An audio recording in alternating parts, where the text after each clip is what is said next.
Hello students, welcome to CKS Academy.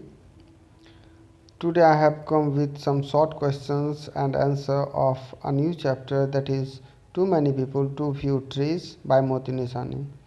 This is of 9th class Bihar board. Let's start the video of today. The first question is, for how long has the global population been rapidly going up? कितने समय से human population यानी मानवीय आबादी तेज़ी से बढ़ती आ रही है या बढ़ती जा रही है? The answer is the global population has been rapidly going up during the last 3 centuries. तो वैश्विक मानवीय जनसंख्या तेज़ी से जो बढ़ रही है वो पिछले 3 सेंचुरीज यानी 3 शताब्दियों से ये तेज़ी से बढ़ रही है। नेक्स्ट क्वेश्चन लेते हैं, what happen when the population goes up? जब आबादी बढ़ती है तो क्या होता है? तो आंसर है as the population goes up, जैसे आबादी बढ़ती है, so does the pollution of river, lakes, air, drinking water and soil. उसके साथ साथ नदी, झरना, हवा और पीने योग्य पानी के साथ साथ और मिट्टी, ये सब का प्रदूषण भी बढ़ने लगता है। मतलब कि आबादी बढ़ने के साथ इसका प्रभाव प्रदूषण पे होता है और प्रदूषण के का जो है मुख्य रूप से वो नदी, झरना, तालाब और जितना भी वाटर बॉडीज़ या फिर सॉइल है ये सब भी प्रदूषित होने लगते हैं, यहाँ तक कि एयर भी पॉल्यूटेड होने लगता है ह्यूमन एक्टिविटीज़ से। नेक्स्ट क्वेश्चन लेते हैं, how many Americans die each day of asthma? Asthma से हर रोज़ कितने अमेरिकन मरते हैं? 14 Americans die each day of asthma. हर रोज़ लगभग 14 अमेरिकन जो है वो अस्थमा से मरते हैं। ये उस समय का फिगर है जब ये कहानी, ये स्टोरी यानी too many people too few trees लिखा गया होगा। नेक्स्ट है the four number question, name the countries in which the population growth has been slowed down remarkably।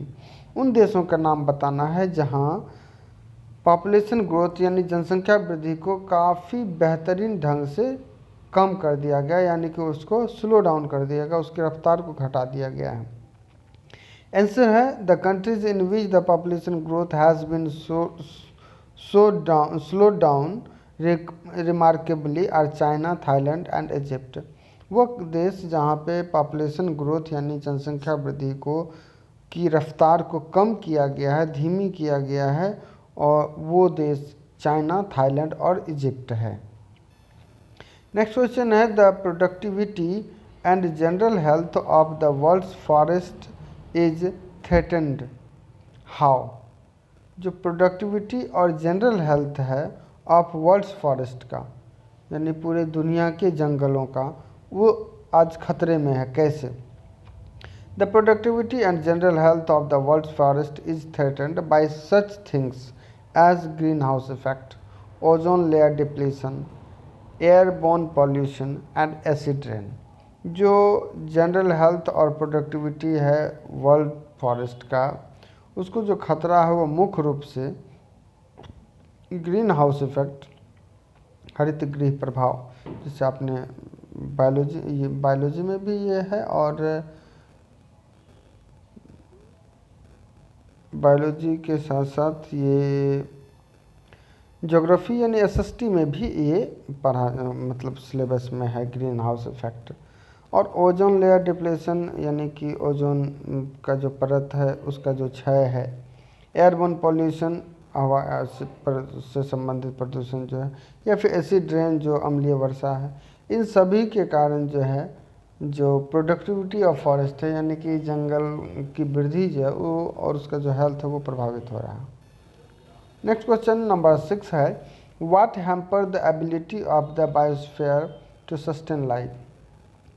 वह कौन सी चीज़ें हैं जो बायोस्फीयर को लाइफ को सस्टेन करने की एबिलिटी को क्षति पहुंचाता है, यानी जीवन को धारण करने की जो एबिलिटी है बायोस्फीयर की यानी जैव मंडल की, उसको क्षति पहुंचाता है। The eventual consequences of massive and ongoing deforestation hampers the ability of the biosphere to sustain life.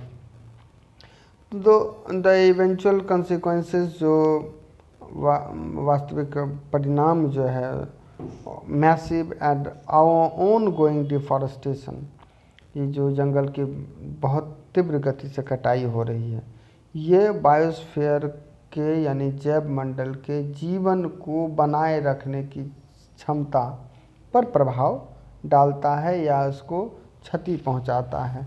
मान लीजिए कि बहुत ज़्यादा आबादी हो जाने के कारण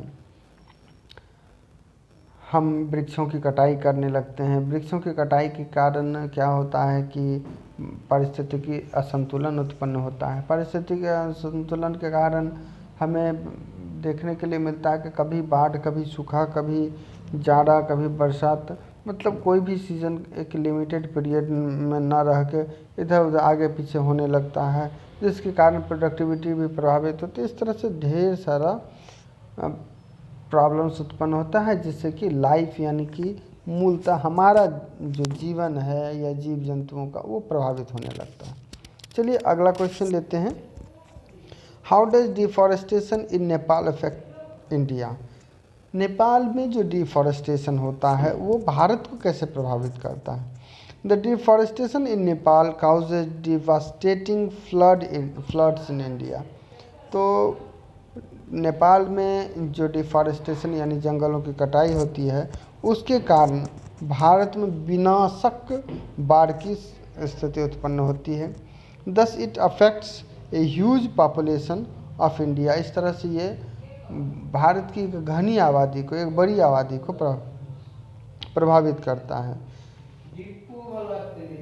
thanks for watching this video. Don't forget to subscribe and share. अगर आपको ये अच्छा लगा हो और आप चाहते हैं इससे ज़्यादा बच्चे को लाभ पहुँचे तो इसे ज़रूर सब्सक्राइब करें और शेयर भी करें, ताकि सभी बच्चे इस क्वेश्चन आंसर को लिख सकें अपने कॉपी में और अच्छा से एग्ज़ाम में भी वो भाग ले सकें, एग्ज़ाम में अच्छे मार्क्स उठा सकें। तो आज के लिए बस इतना ही। Good bye.